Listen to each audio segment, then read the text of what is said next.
Cette semaine, à C'est quoi ton band? On reçoit Malfantôme. C'est quoi ton band?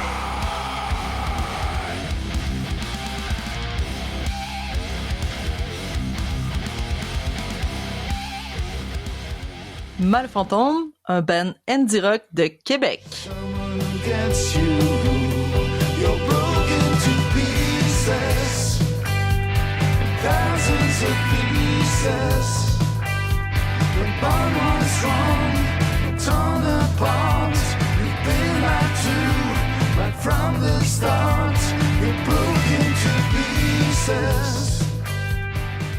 Bonjour et bienvenue à C'est quoi ton band? Aujourd'hui, on reçoit Malfantôme et je suis en compagnie de Charles et Marc. Marc.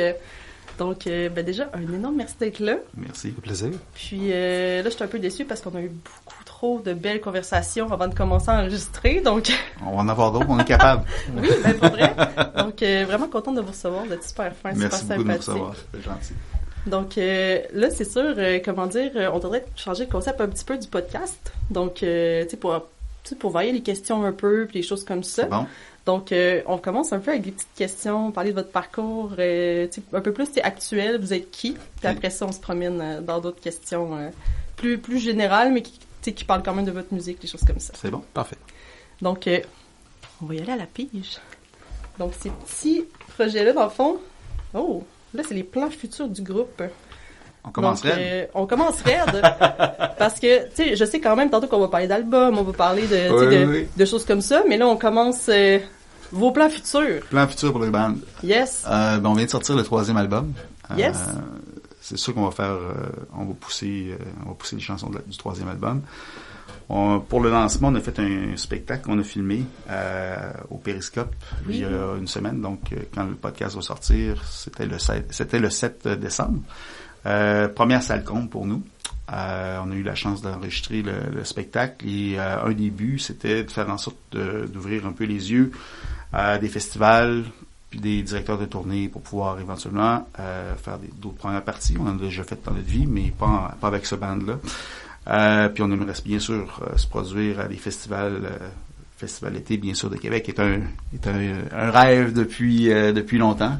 Effectivement, on sent la petite perche ici là. Ben on envoie des perches une fois de temps en temps parce que si on le fait pas, si on le dit pas, ben il y a quelqu'un d'autre qui va s'exprimer sur le sujet puis qui va passer avant nous, fait que Effectivement. je pense qu'on a quelque chose de très intéressant à offrir. On a en toute modestie, on a un band qui se tient, qui sonne aussi bien en spectacle que sur disque. Ben, sur disque, on n'est pas sur disque, mais en streaming. Mais on sonne, comme critique. C'est ça, on sonne comme ce qu'on a sur nos enregistrements. Fait que le but, c'est justement de faire ça. On sait sûr qu'on va avoir un 4e album qui va sortir. On prépare aussi quelque chose, un EP, que je parlerai pas trop, mais un EP probablement pour l'année prochaine. Puis on n'arrête pas, on a vraiment l'attitude d'un jeune band très fringant malgré les cheveux gris. Probablement parce que justement, on a les cheveux gris, on sait que le temps est compté, fait qu'on veut faire plus qu'on peut avec le temps qu'on a. Mais en fait, la moyenne d'âge dans le groupe, c'est quoi? On l'a pas calculé. 50, 51 peut-être. Avec Oli qui est plus jeune. ouais, dans ces eaux-là. Ça doit être près ça. Le plus vieux a 60. Quand le même. plus jeune a 40. Le plus vieux qui a l'air quasiment du plus jeune. Ouais. Mais c'est ça, vous avez de l'expérience de la cravate quand même. Tu sais, Ouais. Est-ce que vous pouvez nous parler un petit peu, tu sais, mettons de l'expérience un peu des membres ou tu sais, vous venez d'où, c'est quoi votre parcours musical, des choses comme ça? Moi, j'ai fait l'école des clubs quand j'étais plus jeune, le circuit des clubs pendant longtemps, donc du cover. Je connais pas ça. C'est quoi le circuit des clubs? C'est de jouer dans les clubs. Ah, ok, dans ce sens-là, excuse-moi. Exactement. J'avais mal compris. C'était comme... Il y avait le club philatélique. C'est ça. Non, mais je sais pas, ça aurait pu être, je sais pas, club de telle affaire, finalement, on fait tant de tournées, puis... Non, moi, c'est ça. C'était des groupes de cover qu'on roulait dans un club de Montréal à Rimouski. Puis Moi, j'ai fait ça pendant longtemps avec plusieurs projets. Je pense que Lee, qui est le nouveau de la gang, aussi, là, il y a beaucoup d'expérience à ce niveau-là. Je pense que lui aussi a fait ses armes beaucoup dans plein de projets. Il m'a appris qu'il a joué 2 fois aux Plaines d'Abraham. C'est Plaines d'Abraham, justement, Lee, en tant que musicien. Lee, il a fait ça. Il a fait des shows de télé, il a fait plein de trucs, ouais. Puis beaucoup de rock à jazz, à traditionnel, un éventail excessivement grand. Jack est un gars qui est parti d'un groupe à Québec qui s'appelait... c'était un des fondateurs de Handful of Snowdrops, qui est un band qui était assez connu dans les années... fin des années 80 ou début des années 90. Une espèce de band, très bon band. Quel style? Je dirais un peu goth, un peu...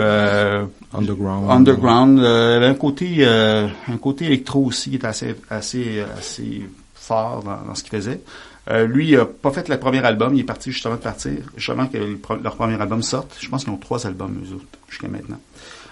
C'est un band qui date de longue haleine. Heike Barcelou, le batteur du groupe, c'est un ami de jeunesse. Je l'ai connu à 15 ans.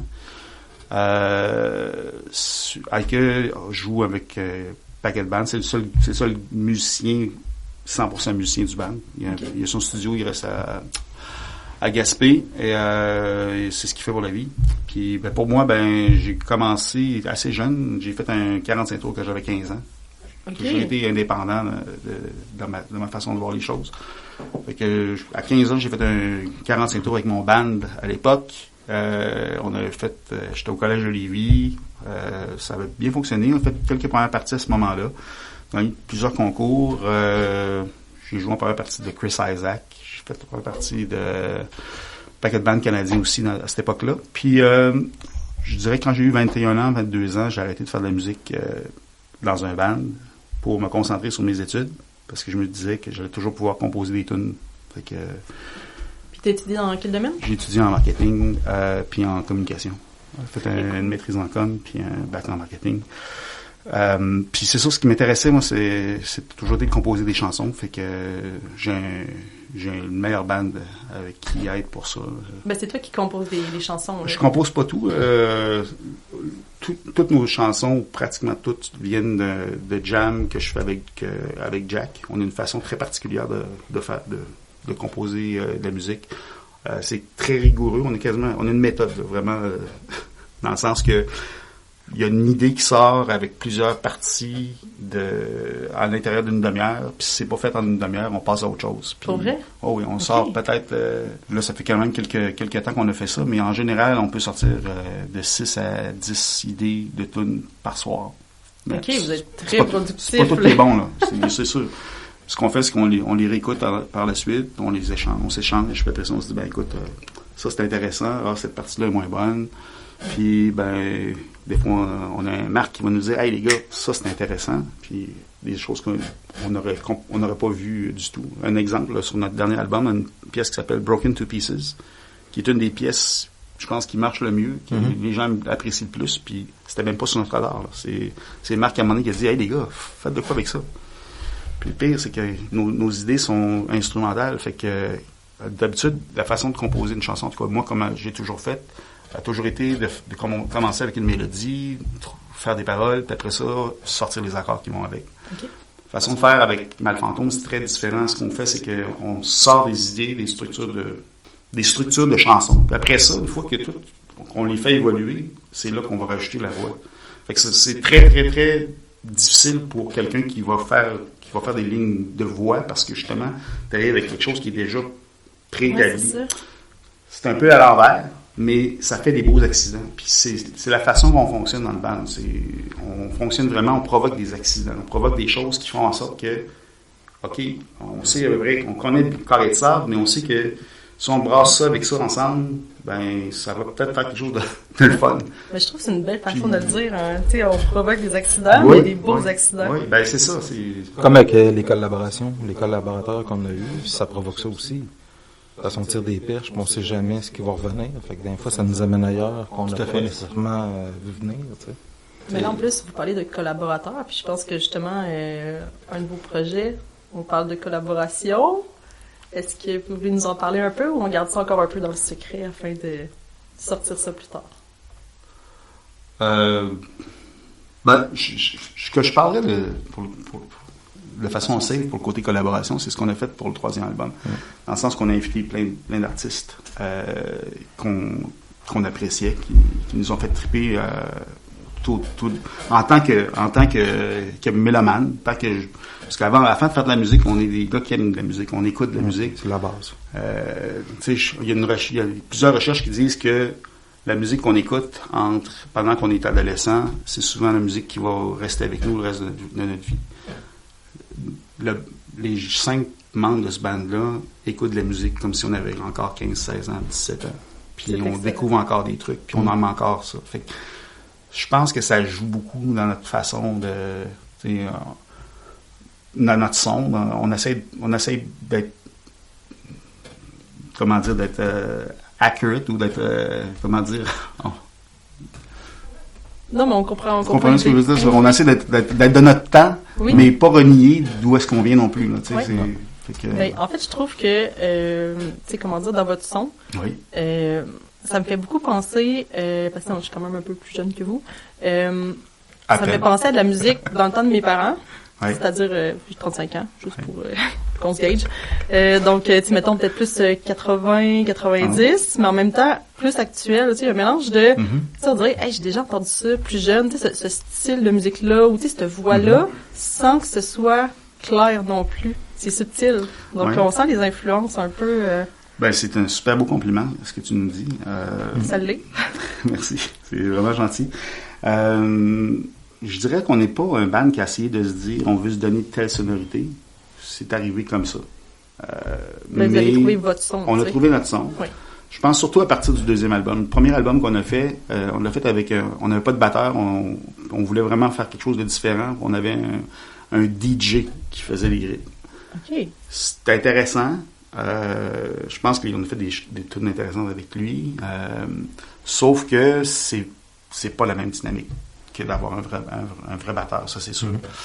Puis je pense que, sans rien enlever à ce qu'on a fait pour le premier album, de revenir avec un batteur à partir du 2e, faire en sorte que ça a vraiment coulé les fondations de ce que le band sonne.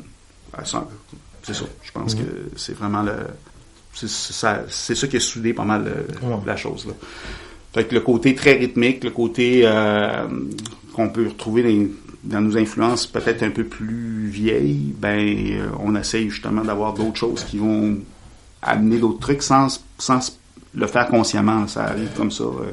On écoute, je sais pas moi, Interpol, qui est un band qu'on aime bien, qui font à un moment donné, le chanteur va faire un petit projet qui va s'appeler Moz, on va se dire, c'est le fun, comment ils ont fait ça sur tel album, puis ça va nous ouvrir une idée, puis on va essayer des trucs, puis des fois ça marche, des fois ça marche pas.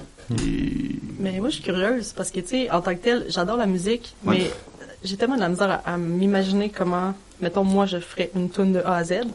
Donc tantôt vous m'avez dit, justement, on essaye, on lance des trucs, mais il y a personne qui est à la voix. Pour telle tune, est-ce que dans le fond, c'est le texte est écrit avant, puis après ça, on y va? Non, le texte, c'est la ou dernière c'est chose après, que je fais. non, c'est ça, c'est vraiment après, puis fait que dans le fond, c'est, exemple, telle tune, je la file comme ça, fait qu'on pourrait parler de tel sujet. Est-ce que c'est un peu comme ça? Oui, tout à fait. Je veux te dire, ta question est très bonne. Je vais te donner un exemple. Il y a une chanson qui s'appelle Missed You sur l'album.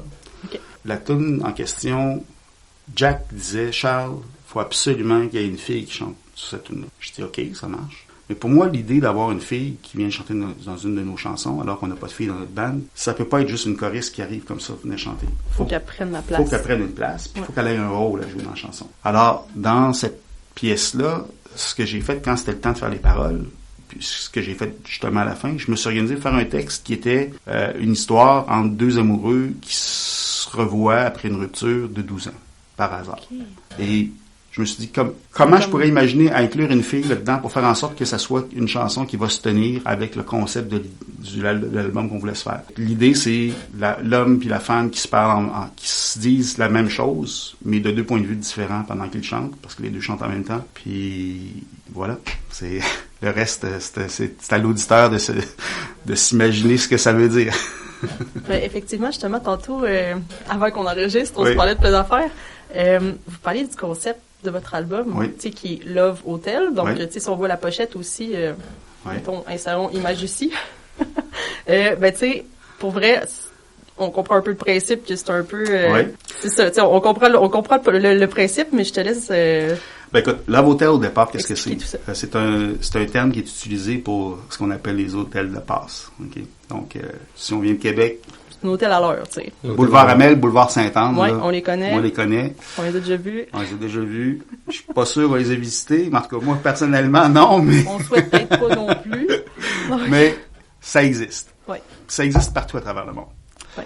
On cherchait un thème pour l'album qui allait être quelque chose qui allait, que tout le monde allait pouvoir connecter d'une façon ou d'une autre. Puis, sachant très bien que le public à qui on plaît en général sont des adultes. Et on voulait parler de thèmes adultes, donc de sexe, entre autres, et de relations entre adultes, mais sans être vulgaire, puis sans jamais dire de mots grossiers ou d'expressions grossières ou whatever. Là, je suis pas un prude, loin de là. C'est juste une question de trouver une façon... de dire d'expliquer des situations qui soient assez descriptives pour que la personne s'imagine ce qu'elle veut bien s'imaginer après ça. C'est ça. Tu sais, vous lancez les perches, puis le reste, on prend celle qu'on veut. Puis, Exactement. Tu sais, une pièce qui s'appelle Something About You qui dit You enter the room, I knew it was you. Ben, ça veut pas dire grand-chose pour... non, mais tu sais, en comme même ça. temps, pour la personne... Tu sais, c'est un peu, je savais que c'était toi, puis je t'attendais. Exactement, Ouais. exactement. En 2 phrases, on vient de parler de désir, on vient de parler d'anticipation, Ben, on vient de parler de paquet de trucs. Ça peut être relation, que ce soit tu sais, Exactement. amoureuse ou fréquentation, peu importe, mais tu sais, Exact. comme t'es arrivé, puis je savais que c'était toi. Tu sais, comme un C'est- peu le... Tu sais, j'avais hâte que t'arrives, tu sais. Mhm. Mais Moi, surtout non, qu'après c'est ça, cool. je dis « And I got beyond excited Oh. ». Fait que- Mais on comprend l'idée. Oui. Fait que c'est toujours... la trame narrative de l'album, c'était vraiment de faire en sorte d'avoir quelque chose qui allait pouvoir parler à un public adulte, puis qui puisse justement, sans être vulgaire, sans être grossier, puis que ma mère puisse l'écouter, puis que ma fille puisse l'écouter aussi, puis que les deux puissent se dire, hey, je me retrouve à quelque part là-dedans. C'est intéressant. Mais je pense qu'aussi, votre pochette, ça reflète un peu ce que vous vouliez faire, dans le sens que, on va voir l'image, mais en tant que tel, c'est une main qui sert des draps, Oui. on imagine un peu le principe, mais ça reste dans la subtilité. Oui. Dans le sens qu'on le sait que c'est ça. Mais tu sais, un enfant voit ça, puis il voit juste une main qui tient une couperte, là. Exactement. Ça dépend de toute ta perception, ton vécu, de justement, tu Exact. pars de où, mais c'est ça, ça reste dans la subtilité. Ça peut être ça, comme ça peut ne pas être ça. En tout cas, moi, je souhaite à tout le monde dans la vie à avoir cette vision-là un jour de cette main qui tient la couverte. On le souhaite à tous. Ou tu sais, au moins d'être la personne qui tient la couverture. Ou celui qui fait en sorte que l'autre la Dans le tient. fond, tant que tu participes. Exactement. Ben, je vais piger une autre question. Vas-y. Cette fois-là, je pense que je vais te la poser à toi. Oui, parce que j'ai tendance à être un verbomoteur. Vas-y, mon gars. Vos albums précédents, justement, tantôt, vous parliez un petit peu de ce que vous aviez fait avant. Donc, de ce que je vois, il y a Volcano qui est sorti en 2023. Donc, 2021. Oh, ok, j'ai des mauvaises On a informations. sorti, en 2023, on a sorti un EP qui s'appelle C'était hot. Hot, c'est ça. Ouais. Puis ça, c'était en juin 23. En juin 24, on a sorti Vacancy, un autre EP de 4 chansons. Puis Volcano, c'était en 2021. Ça a été fait pendant le COVID. Ok. Ouais. Un petit album COVID. Ouais, je vais te laisser continuer, Marc. Donc, on fait quel genre d'album en période de COVID? On fait quel genre d'album? Hey, c'est une bonne question. Non, mais dans le sens que, tu sais, vous, ça vous a amené à quoi un peu? Parce que on s'entend que pendant la COVID, il y a plein de podcasts qui ont starté, il y a des bands qui en ont profité aussi pour se créer. Mais là, vous étiez déjà un band, vous étiez déjà dans la musique. Donc, cette période, comment dire, dans nos vies, ça a amené à quoi, côté album? Je sais pas à quel point ça a changé par rapport Moi, je pourrais au te fait dire- de la COVID. Je pourrais te dire que oui pour mes textes. Là. Mais le processus de travail Non, n'est pas pas, ça- non, est pas ça, ça a si pas changé. affecté que Non, ça, non. parce que déjà, le groupe travaillait à distance. Le drummer étant à Gaspé, ben déjà, il y a un processus qui existait déjà. Fait que ça vous a pas vraiment touché en tant que tel, parce que vous êtes Ben, déjà habitué de travailler un Peut-être peu... peut-être moins que ceux qui étaient habitués de toujours se réunir pour travailler en personne, live, tu sais. Non, c'est ça, parce qu'avec quelqu'un à Gaspé, on s'entend que c'est un peu plus un défi, parce que C'est là, une autre tu sais, logistique. vous êtes de Québec, fait qu'on s'entend Québec-Gaspé, c'est pas à côté non plus. Non, Non. c'est Mais clair. tu sais, Alexandra, il y a quelque chose de particulier. La façon qu'on enregistre, qu'on a enregistré toutes nos chansons jusqu'à maintenant, avec Eichel le batteur, c'est que on va louer du temps de studio pour 2-3 jours. On va faire 5 ou 6 chansons, mais on va se concentrer uniquement sur le drum. On s'organise pour que le drum soit Ça coche. vraiment sa coche. Mais on veut avoir la swing du band qui joue. OK. Une fois que ça c'est enregistré, ce qu'on fait, c'est que on libère notre batteur, puis après ça, on enregistre, on réenregistre les guitares, les basses, les claviers. On fait tout le travail vraiment en studio, mais un studio beaucoup plus petit. Fait que ce qui nous permet de pouvoir prendre on libère notre batteur parce qu'on a l'essence de ce qu'on veut comme groove. Mais après ça, on fait juste fignoler, on rafistole. Fait que ça a été comme ça pour les 3 albums. Puis même les singles qu'on a sortis aussi à travers ça. Puis, tu sais, mettons, côté show, ou tu sais, des fois une tournée, des choses comme ça, est-ce que ça crée certaines problématiques? On se entend que des fois, côté logistique, ça doit pas être évident. On se prévoit des moments où ce que lui descend, on répète ensemble, on fait des genres de blitz sur plusieurs jours. Comme pour le lancement de l'album, c'est ce qu'on a fait. Aux intervalles de 2 semaines, il descendait. On faisait, mettons, un vendredi, samedi, qu'on pratiquait plus intensivement.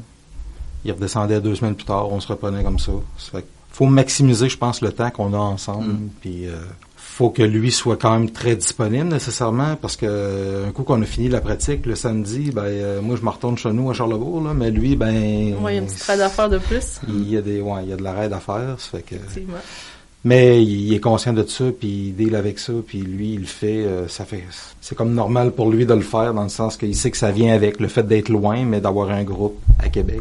Mais malgré tout, ça va quand même assez bien. Mais vous avez l'air d'avoir une belle formule, tu sais. Puis en plus, tu sais, vous avez quand même quasiment 800 000 vues là, sur votre dernier album. Le dernier album, on est rendu, on l'a regardé ensemble, 757 000. Mettons approximativement, quasiment 800 000. 800 000. Oui, quand même. C'est juste pour Spotify. Ça, c'est juste pour Spotify pour le dernier album. C'est ça, c'est quand même. C'est sorti au mois de novembre. Donc, oui. Novembre 2024. Oui. 800 000 en si peu de temps? Oui. C'est-à-dire on va être franc, là. Il y a une façon que fonctionne Spotify et toutes ces calculs. Depuis que le streaming existe, là, les façons de calculer sont authentiques, il n'y a pas de problème. C'est juste que si on sort une chanson, mettons un single au mois de septembre, et que ce single-là apparaît sur notre album après, les écoutes du single à partir du mois de septembre vont compter aussi pour l'album, parce que la chanson fait partie de l'album. Bon. On n'est pas cave. Tous les artistes, qu'ils soient tout petits ou très gros, font tous la même chose maintenant. Quand on sait qu'on a un album ou un EP à sortir, on va souvent faire de l'égrainement, que j'appelle, là. On va sortir un premier single. Après ça, le premier est sorti. 2 mois plus tard, on va sortir un deuxième.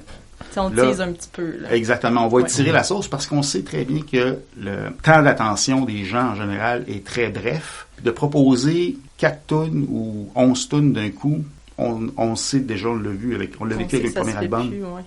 Les gens ne l'écoutent pas, là. Pas au complet one shot.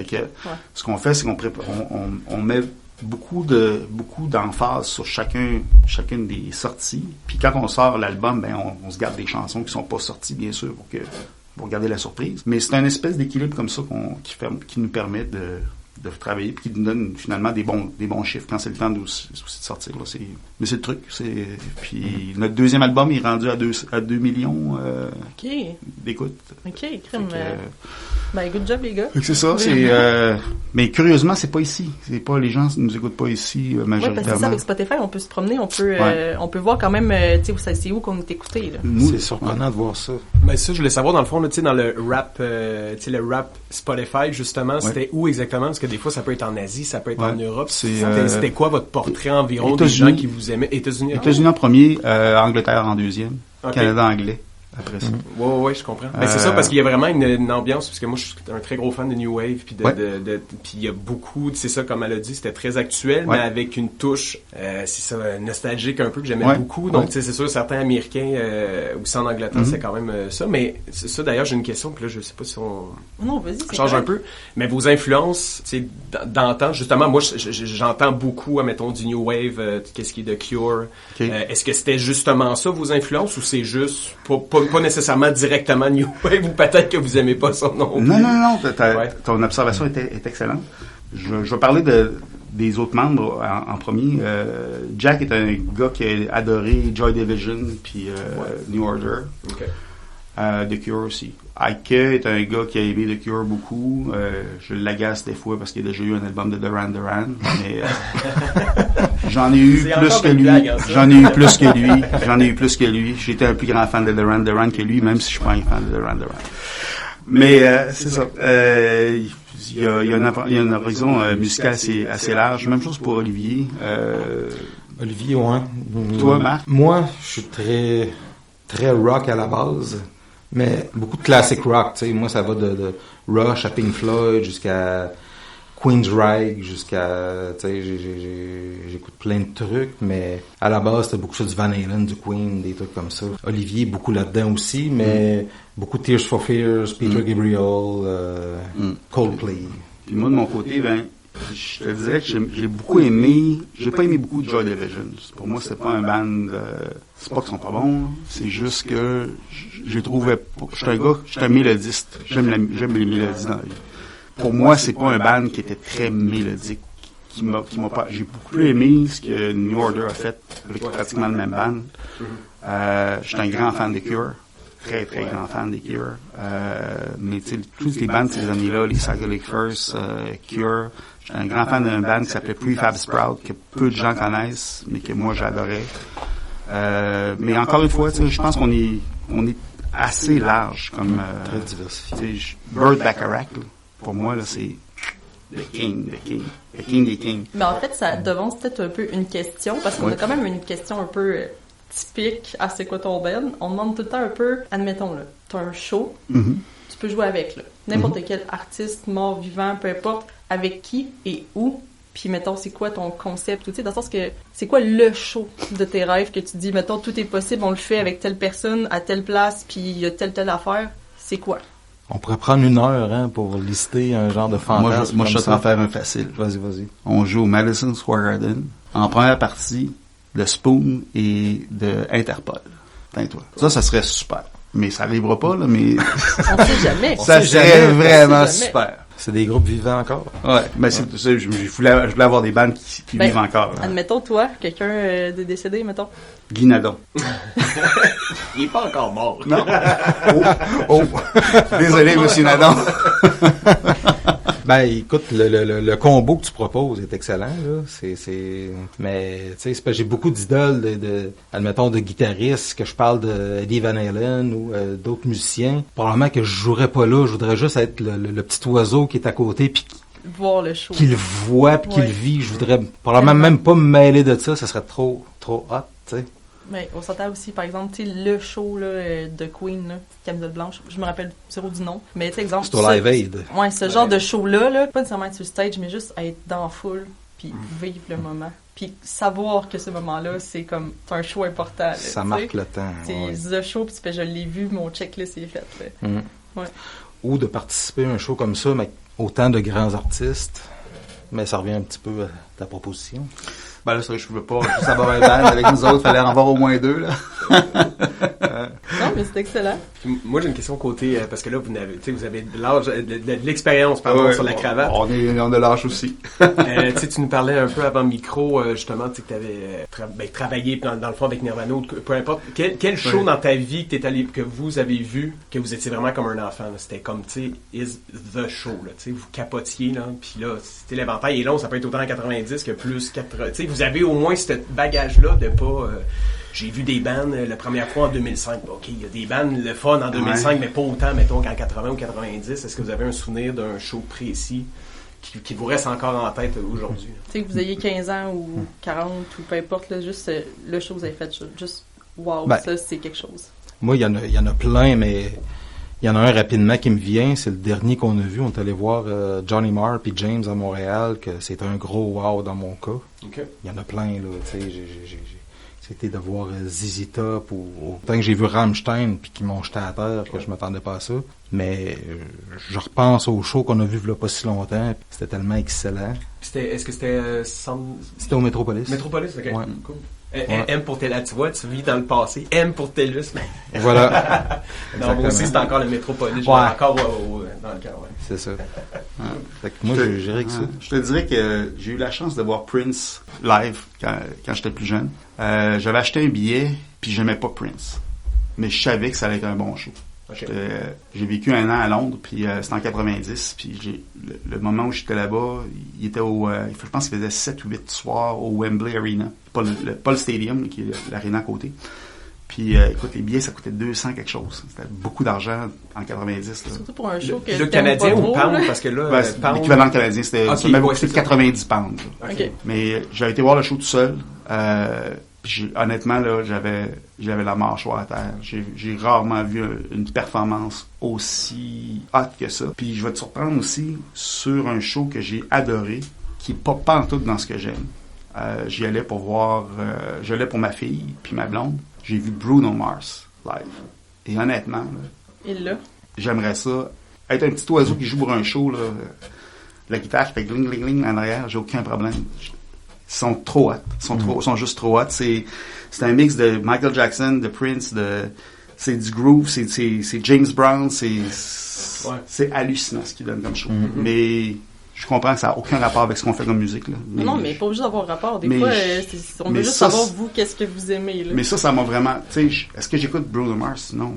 Mais pour cette fois-là, c'était c'était vraiment incroyable. Tu sais, c'est ça, c'est qu'ils réussissent à quelque chose parce que c'est pas nécessairement ton style, mais tu réussis à avoir la mâchoire à terre alors que c'est pas nécessairement ton style, mais l'ambiance te fait embarquer. Puis t'es OK, mais quand les musiciens réussissent à faire ça, c'est chapeau parce qu'il faut le faire. T'sais. C'est ça. Mais c'est une belle ouverture, qu'on soit musicien ou pas, juste être ouvert à découvrir de la musique. Vraiment, là, des fois, on fait tellement des belles découvertes, puis des fois, justement, t'arrives, tu vas en show, maintenant tu vas voir le headliner, puis là, tu fais, hey, la première partie était donc bien. Ben oui. Je veux dire, Stone Temple Pilots qui faisait quelle première partie déjà à un moment donné au Colisée? Je veux dire, on voit le show, là, c'était... Mais Stone Temple Pilots, ça c'est autre chose, là. Ça c'est un band. Ouais. Le dernier grand band rock, d'après moi, mais... Mais en même temps aussi, tu sais, on parle de show, de comment voir c'était malade, mais en même temps, je veux tellement que vous me racontiez, parce que là, tu sais, j'ai lu votre critique sur votre lancement de votre dernier album, au Périscope. Uh-huh. Puis, on dirait que vous avez quand même préparé quelques surprises pour l'auditoire, et il y avait même aussi des petits cocktails à l'azote, je crois. Dans le fond, vous avez fait ça quand même visuel, tu sais, vous êtes forcé sa présentation, là, tu sais. Parlez-moi en donc un peu. Tout est packagé dans l'esprit du thème qui est Love Hotel. Donc, tout le monde qui sont présentés au spectacle avait le petit package avec l'accroche-porte Love Hotel, avec la clé, le porte-clés du Love Hotel. Ça, d'ailleurs, on va en avoir pour vous. J'ai hâte de voir ça. On va vous en apporter, il n'y a pas de problème. Puis le breuvage que tu parlais, ça fait quelques fois là qu'on s'adonne à avoir notre propre bière. Ouais. On s'est dit que pour le lancement du show, ça prenait la bière Malfantôme, donc c'était un des choix à faire là, pour la soirée. Ouais. On te donnera des photos pour que tu puisses utiliser. J'aimerais savoir qu'est-ce mais on a pris des... à un moment donné, c'est pas la première fois qu'on fait de la bière. La première fois qu'on a fait ça, c'est avec la brasserie Madawaska. C'est vraiment votre bière que vous avez fait faire. Collaboration. Collaboration. Okay. Fait que pour Madawaska, on avait vraiment des cannes. On avait 2 cannes. Une canne pour la blonde et une canne pour la rousse. La rousse. Je veux dire, t'as Malfantôme, une canne en noir et blanc, avec un MF dessus.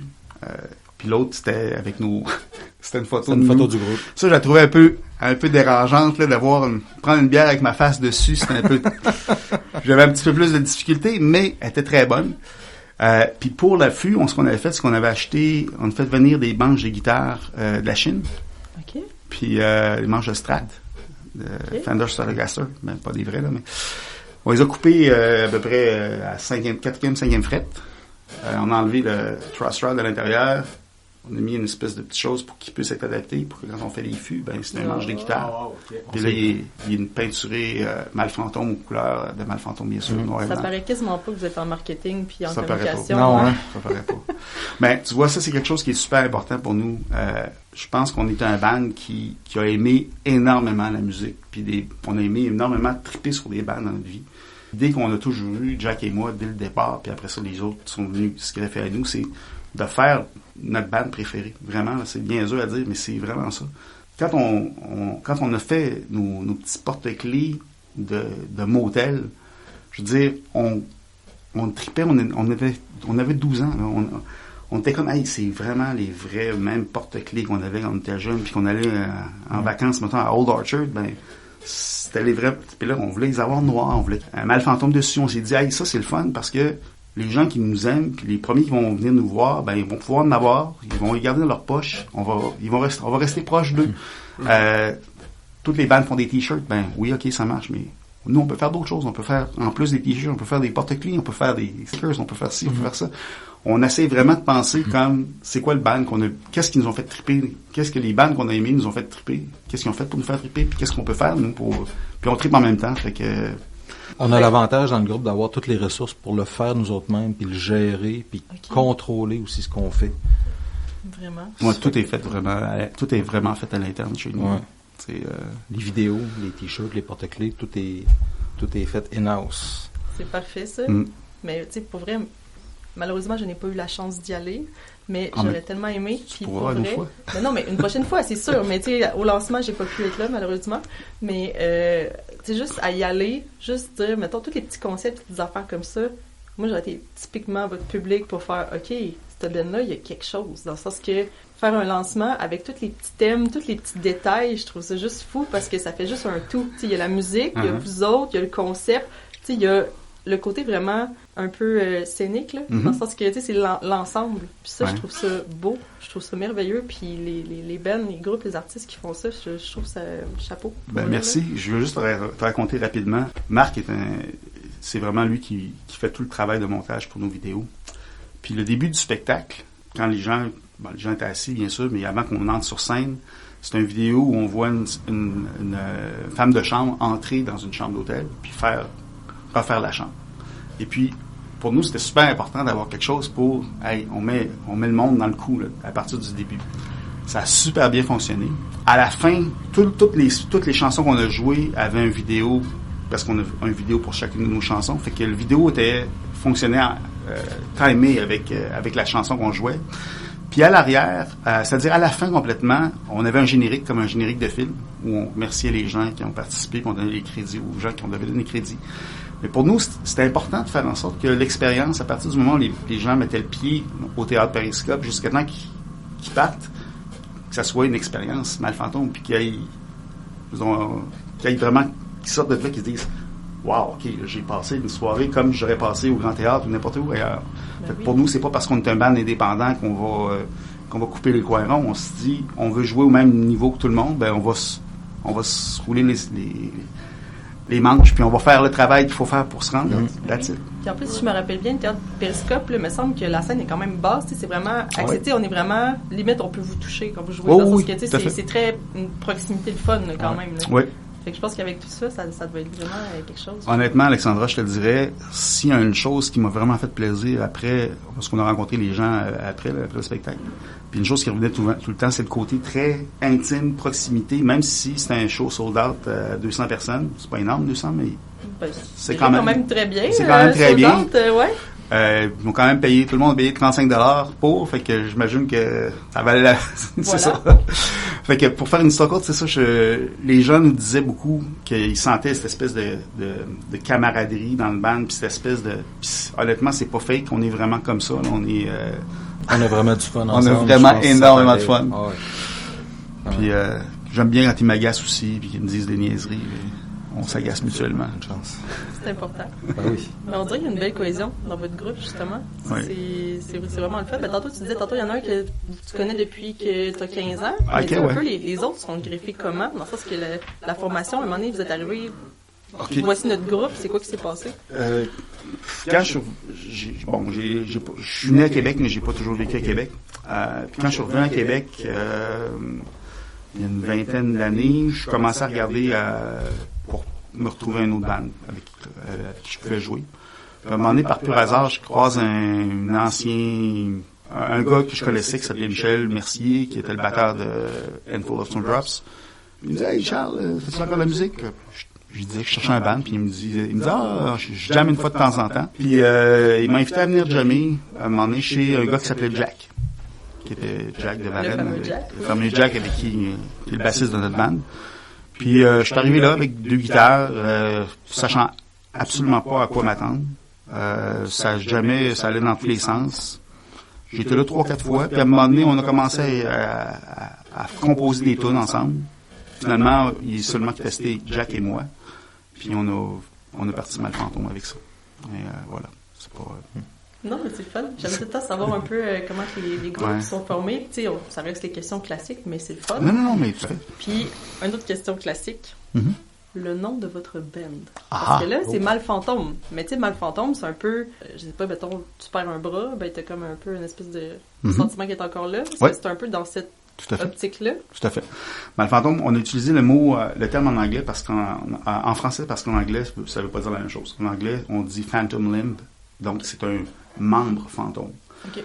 Nous, on a utilisé le mot mal fantôme. On ne veut pas être têteux, mais je vais l'expliquer pareil. Mal fantôme, c'est que je te coupe la main, tu as encore mal au doigt. Tu sens encore une douleur au doigt. Donc, c'est un mal qui est fantôme.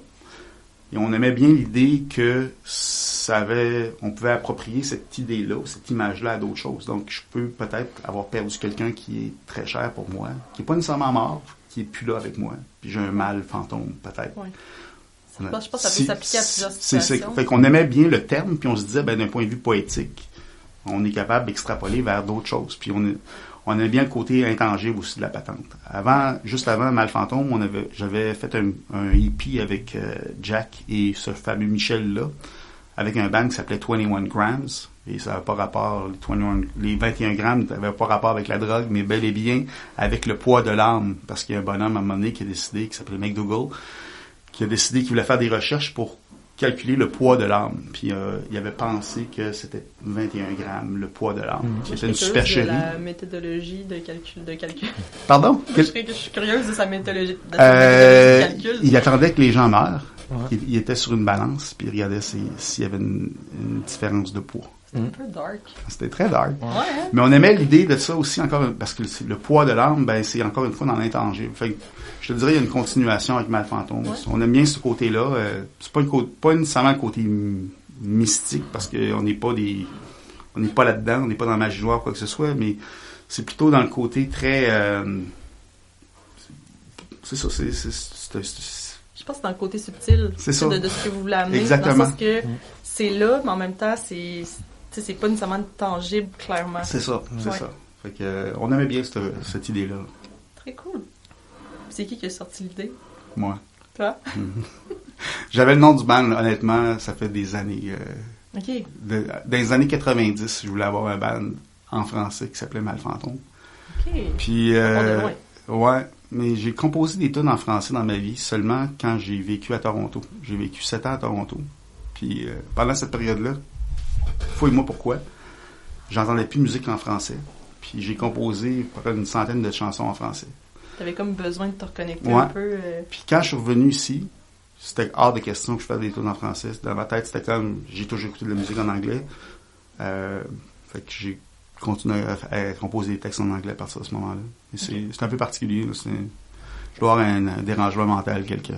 Non, mais je pense que des fois, ça peut dépendre aussi, tu sais, dans ta vie, dans tes expériences, des choses comme ça. Puis, tu sais, au moins, tu l'as déjà essayé. Mm-hmm. Puis, si tu dis, bon, ben, moi, j'ai plus de fun en anglais, t'as plus de fun en anglais. Tu sais, mettons, je suis plus rendu là. C'est dur la musique en français. Sérieusement, de faire de la musique comme on fait en français, je pense pas que ça pourrait fonctionner. Ou la touche, faudrait trouver la twist. Ouais, tu sais, il y a tellement peu d'artistes qui réussissent à faire quelque chose d'intéressant, vraiment intéressant là, dans notre genre en français. Je dis pas que ça existe pas, mais il y en a je comprends un peu. On dirait que justement en écoutant votre musique, je fais comme ouais, clairement, il me semble que ça sonne mieux en anglais. On dirait que ça vient plus, ce style-là vient plus d'office en anglais. Ouais, mais tu sais, c'est pas une question de dénigrer le français, là, vraiment pas. Là, c'est juste une question de. Je verrais pas qu'un band qui chante. Je verrais pas un équivalent français de The Cure, mettons, tu sais. Mm-hmm. Ou de Joy Division, tu sais, c'est comme. Ou ça peut être vraiment éclaté, dans le fond, tu sais, c'est. Tu sais, je veux dire, il y a des bandes métal qui réussissent à le faire, mais qui chantent en français ou en anglais, souvent, t'entends pas la différence. Là, dans le sens c'est ça, tu sais, c'est comme. C'est ça, fait que. Ça, c'est pas pareil, là. Mais Mais on veut pas brasser la cabane sur le côté langue, là. C'est juste que notre choix a été fait simplement parce que ça sonne la musique qu'on écoute, la musique en anglais. Fait que, Non, mais c'est parfait. c'était Puis pas, nous autres, en tant que tel aussi, c'est pour ça que côté podcast, on s'est pas positionné avec, mettons, la musique émergente québécoise en français, parce qu'il y a tellement du bon aussi en anglais. Moi, c'était plus, je veux vraiment promouvoir les artistes en français, en anglais, peu importe, mais tu sais, t'habites au Québec, tu viens de Québec, t'es un Québécois, t'es pas un Québécois, mais t'es à Québec, on s'en fout. Ben oui. Viens nous montrer ce que tu fais. Clairement. Puis c'est une super belle invitation, on apprécie énormément. Ben, ça fait plaisir. Donc, je pense que là, on peut s'essayer vers d'autres styles de questions. Vas-y. Si vous pouviez rencontrer quelqu'un dans l'industrie musicale québécoise pour un conseil, qui serait-ce et pourquoi? Peut-être la question est dure vu que c'est que Québec, ça peut être, admettons, Ça peut être en général, mais ou tu peu sais. importe. Ben, moi, je veux te dire, j'aimerais bien rencontrer Murray Lightburn, qui est le chanteur de Deers. J'adore les Deers. Je trouve que Murray Lightburn, c'est un gars qui a une super voix, qui ont réussi à percer en Angleterre, sans être un band sur un major. C'est un gars que j'aimerais bien rencontrer, ça. Il posait plein de questions. Poser plein de questions. Puis c'est ça, c'est surtout de garder comment, tu sais, ça fait des années, ça fait plus qu'une vingtaine d'années qu'il sort des trucs, puis c'est toujours pertinent encore. Fait que ce serait, au Québec, ce serait probablement une des personnes que je voudrais rencontrer. Toi? Moi, je pense que j'aimerais discuter avec la gang d'Arcade Fire pour voir leurs expériences. C'est quoi de jouer avec Bowie? Oh! C'est quand même J'aime un peu ça, un là. fantasme de musicien, puis les autres, ils l'ont vécu. Ouais, ils ont été Ils ont- même protégés par ils ont lui, comme là, été ils ont choisis. été chapeautés, hein. C'est ça. Ça fait que je serais curieux de voir de leur bord comment ils ont vécu ça, puis ça ressemble à quoi comme expérience. Ouais. Ouais. Parce qu'il faut s'entendre, si c'était pas de cette... Puis j'enlève absolument rien à Arcade Fire, mais tu sais, il faut s'entendre que ça, c'est David Bowie qui te chapeaute. C'est pas juste, je pourrais peut-être parler de toi, c'est un peu de genre... C'est pas banal. Ouais, sous mon aile, C'est David ça. Bowie. C'est comme je t'ai quand même- remarqué, je te prends sous mon aile. Ouais. Donc, ça a dû donner un gros coup de pouce, disons. Ouais. Ça- Mais Lui, tu il l'a pas fait parce qu'il était obligé, là. Non, c'est ça. Mais Bowie a toujours eu, c'est un gars qui était fascinant là-dessus. Il a toujours eu, c'est-à-dire, il a jamais eu peur de faire venir des bandes ou de s'associer avec des artistes qui avaient vraiment leur propre aura, leur propre chose. Je me rappelle, moi, une des premières fois que je l'ai vu, c'était à Québec, puis c'était Tears for Fears, la première partie. Puis Tears for Fears venait de sortir Sowing the Seeds of Love, l'album qui était... Ouais, culte, là. C'est un album assez important, là, tu sais. Ouais. Puis je veux dire, le show avait été hallucinant de Tears for Fears. Bowie est arrivé comme un pro après. Puis je veux dire, c'était le spectacle aussi. Mais, tu sais, il n'a pas eu peur de se faire confronter avec ça. Il y a eu longtemps Interpol qui venait aussi, qui a tiré comme première partie. Puis Interpol, c'est un band que moi, en tout cas, je trouve aucun problème. Il a fait la même chose avec Arcade Fire. Un autre band, Portishead, Polyphonic Spree. La dernière fois qu'il est venu à Québec, il y avait Polyphonic Spree, sont 28 personnes sur le stage. Ok. Avec des robes, comme des prêtres. Ouais. Je veux dire, il a fait venir cette bande-là pour une tournée. C'est des gros sous, c'est... Vous aurez compris qu'on aime Bowie, hein? Oh, oui. Mon point, c'est simplement que il faut que le gars croie vraiment en la musique, puis il faut qu'il aime la musique, parce que tu fais pas un move comme ça si t'aimes pas ce que l'artiste fait. T'sais. Sinon, t'as une première partie, puis c'est comme, bon, bravo les gars, puis tape dans le dos, puis c'est ça. that's it. C'est... Mais c'est ça qui est le fun, c'est de voir les artistes justement qui se permettent ça. Un peu comme, tu sais, le meilleur exemple, c'est Dave... Attends, c'était-tu Dave Grohl, excuse-moi? Oui. Je pense que oui, en année, ils ont juste décidé de... Hey, on est tanné de faire des gros shows, puis tout ça, on va faire comme les tournées, genre de pizzeria, puis si, ils ont fait une ils n'ont pas joué dans mini-tournée. des garages. Ouais, du c'est ça, monde, exactement. Ils ont fait la salut, grange, ok, tu sais, puis- ils peuvent se permettre ça. Ils Ah oui. pourraient faire un show qui gagnerait sûrement 1 ou Ouais. 2 millions de plus, mais avec ça, c'est justement David Bowie puis tout ça, ils vont faire des trucs qui sont pas nécessairement payants, Hein? mais qui sont là parce qu'ils sont artistes, puis ils sont Ouais. accomplis, puis ils disent je peux me le permettre, Ouais. donc je vais le faire. Tu sais. Donc c'est le fun d'inviter justement 28 personnes en sachant très bien que ça coûte sûrement plus cher qu'un groupe à 2 personnes, tu sais, ou 3, ou peu Non, mais importe. tu sais, imagine-toi Mikey, 28 personnes, tu sais, c'est... C'était plus compliqué. Pour une première partie, tu sais, c'est... Oh, Nous autres, ouais. juste 3 mètres, puis des fois, ça rush. Fait que... Bon. Non, mais c'est super. Prochaine question. Comment les plateformes de streaming ont-elles transformé votre manière de concevoir et de partager votre musique? est-ce que ça a eu un impact? Parce que quand même, on dit que vous avez de l'expérience derrière la cravate, fait que on s'entend qu'année 90 puis 2024, c'est plus la même game du tout. Oui. Je dirais que le band qu'on a présentement, on n'a pas vécu vraiment autre chose que le streaming. OK. Pour nous, ça n'a pas changé rien. C'est juste que je dirais que s'il y a une chose que le streaming a changé de façon générale, c'est puis vas-y, je saute dans la mêlée, Marc, si tu veux, là, mais moi je pense que c'est la dématérialisation de la musique, dans le sens où quand j'étais jeune, mettons, j'allais m'acheter, je passais le journal, j'allais m'acheter un long jeu, j'avais mon album de Kiss dans mes mains. Ouais. J'ouvrais, je regardais, il y avait les paroles, il y avait des images. C'était une expérience, là, tu sais. Ouais. Je voyais le guitariste qui était comme ça. Ben là, j'imaginais que pour être un guitariste, il fallait tu sais, j'avais pas rien, j'avais pas de vidéo, j'avais rien, j'avais des images fixes, puis mon imaginaire se créait à partir de ces images-là. Le vidéo est arrivé, puis je pense que pour certaines personnes, ça a comme brisé cette espèce d'imaginaire-là. Puis après ça, le streaming est arrivé, qui là, ben, t'as plus rien, souvent, t'as même pas d'idée à quoi ressemble la personne qui chante. Ça a tout changé, puis je pense que ce que ça a fait, le réflexe que ça nous a donné, c'est de faire en sorte d'aller chercher d'autres trucs pour pouvoir connecter avec le monde. C'est-à-dire que d'avoir une image, un logo, c'est niaiseux, là, mais un logo fort qui reste le même.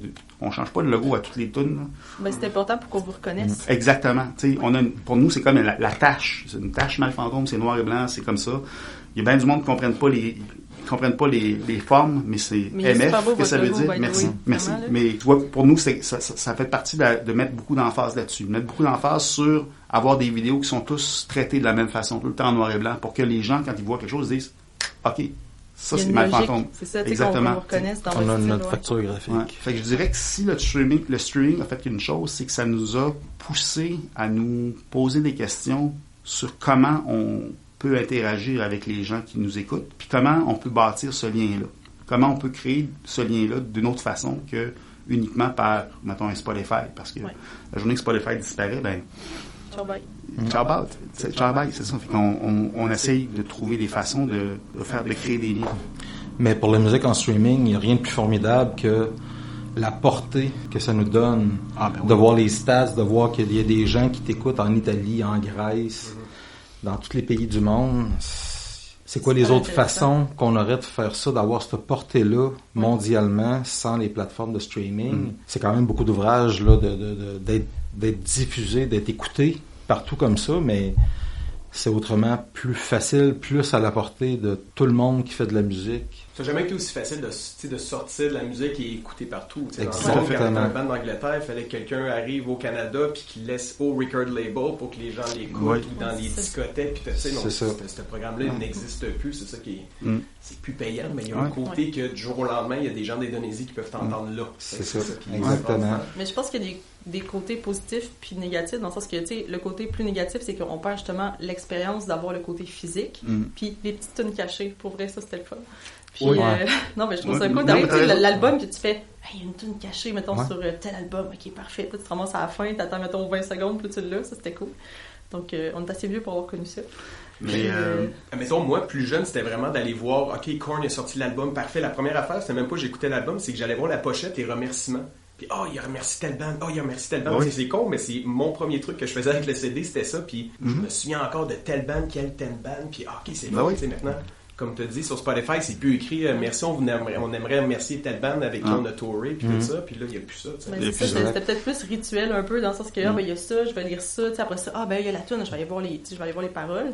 Mais l'autre côté aussi plus positif, c'est justement l'ampleur des gens qu'on peut connecter, qu'on peut atteindre. Ça, c'est cool aussi. Oui, puis je te dirais d'avoir des messages de gens avec qui tu n'es jamais entré en contact. Tout ce qu'il y a, la seule chose qui savent de nous, c'est qu'ils ont entendu une chanson puis qu'ils l'ont aimée. Puis t'écrivent un petit mot. Ça, honnêtement, c'est... En tout cas, moi, ça m'émeut. Je suis encore très ému de ça à toutes les fois. Puis on en reçoit de plus en plus, bien sûr, mais... Puis vous répondez quand même? Écoute, tout le monde dans le band qui a accès, on se fait un devoir. Il n'y a pas personne qui nous écrit qu'il n'y a pas de réponse. C'est super. Non, mais c'est fun. Tu sais, des fois, nombre de bands qu'on peut écrire, puis hey, c'est super cool, puis comme un vu, c'est poche. Mais si vous prenez la peine, c'est cool. Je te dirais même les tannants et les tannantes qui nous envoient des hey, je vais vous vendre une campagne de marketing ou de ci, de ça. Poliment, on leur répond. À tout le monde. C'est essentiel. Si on veut avancer, je vais prendre juste une phrase que mon grand-père disait. Je ferai pas mon Boucard Diouf ici. Mais mon grand-père disait qu'on n'attire pas les abeilles avec du vinaigre. Si on veut faire en sorte, si quelqu'un prend 2 secondes pour nous écrire un mot, la moindre des choses, c'est de dire, hey, merci ton commentaire, ça m'a fait plaisir, tu sais. Ou, je vais le dire à Marc, parce que ça concerne Marc. Tu sais, c'est la moindre des choses. Si tu fais pas ça, va faire autre chose, deviens banquier, tu sais. Vous avez une super de belle attitude, puis tu sais, on en parlait tantôt justement off mic, que justement l'attitude c'est tout, dans le sens que autant pour la collaboration avec les gens que c'est ne serait-ce que juste c'est ça, c'est juste d'avoir une belle personne, une belle ouverture, c'est l'attitude fait tout pour vrai dans cette industrie-là. Regarde, je veux dire, le show qu'on a donné au Périscope, puis il y a peut-être une 15aine de personnes qui ont travaillé sur le show de loin, de proche ou de loin, tu sais. Pour nous, c'était hyper important de souligner, même la personne qui était au bar, là, même la personne qui est aux poubelles. Oui, la personne qui s'occupe, là. Oui. À la fin, hey, un gros merci d'être là. Oui, dans le sens que tout le monde est important, tout le monde fait partie de Et, cette équipe-là. Puis ça fait partie aussi de l'expérience, tu sais, que quand on dit on est le band, ça c'est une affaire vraiment particulière, je te jure, là, qu'on est 5 dans le band, il y en a 4 que je le sais, là, c'est sûr, là, je m'inclus là-dedans. On est les plus grands fans de notre band. Vraiment.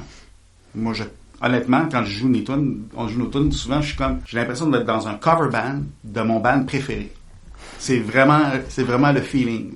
Comme c'est authentique, c'est important que ça se dégage. Puis ça se fait pas volontairement, ça se fait toute seule. Mais c'est important que ça se fasse aussi. Ouais. Parce que ça n'a pas de prix. Puis je pense que le fait que vous en êtes rendu là, justement, d'avoir l'impression d'être, hey, je fais les covers de mon propre band, mais tu sais, quand Jack arrive, mettons, avec un t-shirt, là, il dit, hey, les boys, je l'ai pas dû, mais je vais te faire 30 t-shirts pour le show. Puis, regardez, ils sont faits de la main. On les regarde, on les compte. Man! J'en veux un, là, tu sais, ça en donne un à chaque. Non, c'est ça. Bon, on va en prendre 6 de moins pour la merch. Ça fait. Tu comprends? C'est comme, tu sais, on est vraiment comme ça. Moi, écoute, des fois, on écoute des trucs, des vieux démos, puis on s'envoie des textos à 11h, minuit le soir. Hey, écoute ça, telle affaire, c'était bon. Ah ouais. Mais c'est ça. Non, mais c'est excellent. Pour vrai, c'est une belle vibe, c'est cool. En tout cas, ce qui est le fun aussi, c'est qu'il y a plusieurs groupes, parce que, admettons, tout musicien, il naît, ça commence à évoluer, puis tout ça, ils sont jeunes, c'est un peu en mode, est-ce que ça va être viable monétairement? Est-ce que je vais être connu? Est-ce que je vais... C'est tellement déjà beaucoup de pression, donc il y a des gens aussi qui voient la réalité musicale, qui fait, OK, moi je m'en vais parce que j'ai une maison à futurement payer, des enfants, une femme, des ci, des ça. C'est surtout les gens qui reviennent en disant, OK, je sais peut-être que je vais pas gagner 1 million, mais au moins je reviens avec la tête, avec la maturité justement de, bon, mais là, je vais le faire pour moi-même, tu sais. Jean-Christophe, le spectacle qu'on a donné la semaine passée, là, il nous a coûté, une fois que tout est payé, là, il nous a coûté plus que 6 000 $. Okay? Donc, 6 000 $ dans le trou pour ça. Ouch. Non, c'est un investissement qu'on a fait. Mm-hmm. On a filmé notre affaire. On fait en sorte que tout ce qu'on fait, on le fait de façon réfléchie. Et j'ai aucun problème avec le fait d'être déficitaire pour ça, parce qu'on sait vers quoi on veut aller. Pour nous, c'est un passage obligé. Si on veut jouer dans des grosses scènes, si on veut être invité dans des festivals, il faut montrer qu'on est capable de le faire. Fait que la seule façon de le montrer, c'est d'avoir un gros show. Puis de dire, mais regarde, oui, on est capable de jouer dans un bar, comme n'importe qui, mais on est capable aussi de monter sur un gros stage, puis de montrer à quoi ça ressemble, puis de montrer qu'on est capable d'avoir des vidéos qui sont synchronisées avec toutes nos chansons, puis que quand il y a un punch de choses, ben l'image elle change en même temps, puis que le son est bon, puis que l'éclairage est bon. Pour nous, c'était essentiel de pouvoir le démontrer. Puis pour moi, ça, c'est pas ouch, c'est au contraire. Au lieu de, tu sais, il y a des gens qui se payent des voyages de ski, des voyages de pêche, des voyages de chasse. Nous, on se paye du temps de studio parce qu'on tripe à faire de la musique. On fait pas de la musique parce qu'on veut vivre de ça. On le fait parce qu'on aime en faire. On a déjà une job. Si jamais on réussit à avoir assez de traction pour pouvoir avoir un peu d'argent, ça va être un bonus. Mais tu sais, ce qu'on veut, c'est de faire de la musique. Ben, je pense que, justement, c'est la meilleure façon de le voir. Puis, tu sais, oui, ouch ou coup, c'était plus ça que je voulais dire. Ouais. Mais, tu sais, au final, quand tu as un projet, tu tu investis du temps, de l'argent, Ah oui. etc. Puis tu sais, en même temps, justement, si tu y crois à ton projet, tu vas investir dedans. Ben oui. Que ce soit peu importe... Tout à fait, Ouais. tout à fait. Voilà. Puis, fait que pour moi, c'est pas âge. Puis je pense que pour personne dans le band, c'est âge. C'est vraiment au contraire. All right. On s'en va dans la bonne direction. On fait pas tout ça par obligation, on le fait vraiment parce qu'on aime ça. Ouais, tu sais, je veux Parce dire, qu'on a du fun à le faire ensemble, surtout. il y a personne qui nous a tordu un bras pour prendre un deal avec Grindel pour avoir une bière noire parce que tout est en noir et blanc pour nos affaires. On l'a fait parce qu'on, tu sais, qu'on en vende, qu'on n'en vende pas, on a acheté ce qu'on avait à faire. On a payé ce qu'on avait à faire avec Grindel, puis that's it, tu sais, c'est... Il y a un côté geek, un côté Oui. conceptuel qui est le fun, puis clairement, Oui. tu sais, quelqu'un qui est né en 2010, qui a juste connu des bands avec des One Hit Wonder ou des singles, c'est une chose, mais connaître le principe Pink Floyd, le concept. oui, Puis d'ailleurs, j'ai une petite question, tu sais, votre spectacle était très conceptuel. Oui. Là, je sais pas si vous avez Il y a déjà pas de fait danseuse. un album-ish conceptuel, mais est-ce que c'est un de vos... Parce que là, je sais que c'est compliqué quand même à faire, puis tout ça, mais est-ce que c'est dans volonté, peut-être un jour, de faire un truc, tu sais, un album concept, où vous êtes plus, OK, on va se concentrer sur le truc scénique, sur l'ensemble du spectacle? Ouais. C'est une C'est bonne une grosse question. question aussi. Hein, parce que- Déjà d'avoir une thématique, c'est une Ouais. chose, mais un album concept, Je te dirais, Jean-Christophe, je verrais peut-être plus quelque chose d'autre aller encore dans une thématique. Moi, je trouve que le thématique est, tu sais, le problème de l'album concept, comme on l'a connu, c'est que ça vient d'un moment où tu mettais l'album sur ta table tournante, tu mettais ton aiguille allait jusqu'au bout. Une fois que c'était fini, tu le tournais de bord, puis on écoutait de la musique comme ça dans le temps. Maintenant, c'est très rare les gens qui vont écouter un album du début à la fin. Fait que d'avoir un album concept, ça serait super le fun, mais c'est peut-être moins facile, si tu veux, dans le contexte actuel. Tandis que d'avoir un thème qui chapeaute l'ensemble de la patente, ça, je te dirais que je vois ça plus... peut-être plus... ouais. Puis on a déjà un bon thème pour le 4e, déjà, mais que je ne divulguerai pas ici, mais oui. t'es moins restreint avec un thème qu'avec un concept. Donc, comment dire? Je vous dis un gros merci. Ben, merci, Vraiment, Alexandra. c'était Merci. super Merci à toi. chouette. Puis, tu sais, déjà, avec vos projets, etc., vous êtes les bienvenus pour revenir quand vous voulez. Ça va faire Wow. plaisir. On a une passe chouchou. Ben oui, ben oui. Non, mais tu sais, vous êtes super sympathiques, les gars. Puis, tu sais, pour vrai, ça a été une belle découverte, votre band. Puis, tu sais, j'ai eu du fun à l'écouter. Vraiment. Comment dire, j'aime tous les styles de musique. En général, je trouve qu'il y a du bon dans tout. Puis, on dirait que là, tu sais, j'étais pas tombée sur vous. Puis, quand j'ai été voir, je fais crime. C'est cool, on a de quoi, là, tu sais, c'est le fun. Puis en plus, vous êtes super sweet. Fait que, all in, vous êtes les bienvenus quand Ben, vous voulez. Merci encore. C'est bien gentil. C'est Puis, bien gentil. justement, un petit truc, est-ce que vous avez quelque chose à plugger, bien sûr, vos réseaux sociaux, puis tout ça, là, Ouais. c'est votre temps, là, parlez Yes. de ça pour que de plus en plus de gens Ben, écoutez, écoutent, votre band. Moi, je vais dire à tout le monde, venez nous voir, écoutez ce qu'on fait. Je pensais pas écoutez-nous pas parce qu'on est un groupe de Québec, écoutez-nous parce qu'on est un band, un point c'est tout. Écoutez-nous parce que vous aimez la musique. Puis si vous aimez ça, entrez en contact avec nous. Vous allez avoir du fun, on va avoir du fun ensemble, puis c'est ça. Les chansons sont disponibles partout, on est sur toutes les plateformes. Effectivement, mais tu sais, vos réseaux sociaux aussi. Je pense que Aussi, vous êtes un petit ouais. peu partout. On est beaucoup Ouais, sur ouais. Twitter, on est beaucoup on est sur Facebook, on est sur Instagram aussi. Instagram, c'est vraiment, on l'utilise simplement pour montrer des images, des belles images simplement. Mais c'est le fun, on aime ça, voir les images Ouais. de show pis Mais tout. tu sais, on fait pas de promo, on fait vraiment juste montrer des images, montrer un petit peu ce qui se passe derrière avec le band, mais jamais. Puis c'est ça, le Facebook est une chose un peu plus officielle. On a un site web aussi, malfantôme.com. Puis on a aussi, on a de la merch va à vendre sur notre super site aussi. On va aller voir ça. Puis à nos shows, on n'a rien de booké encore pour le début de 2025, mais on va assurément faire quelques concerts en 2025. Il y a des plans. Il y a beaucoup de plans. Ben écoutez, on se tient au courant. Nous autres, c'est sûr que le plus possible, si on peut aller vous voir, ça va faire plaisir. Ça va nous faire plaisir de vous accueillir. Bon, ben gros merci. Merci beaucoup, c'est super, une belle rencontre.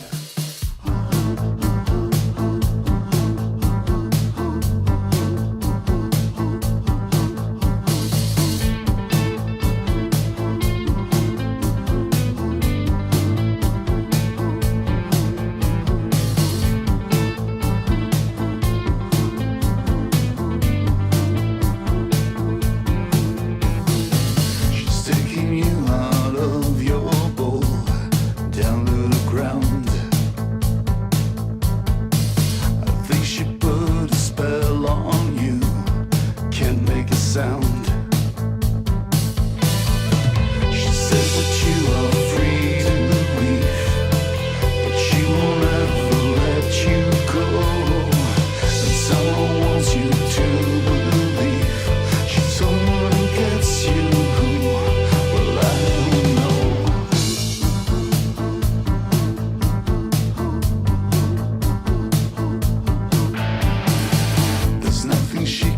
take from you, you're unwilling to lose. She said that you are free to leave, but she won't ever let you go. And somehow wants you to believe she's someone who gets you. You're broken to pieces, thousands of pieces. The bond was wrong, torn apart. You've been lied to, right from the start. You're broken to pieces, thousands of pieces.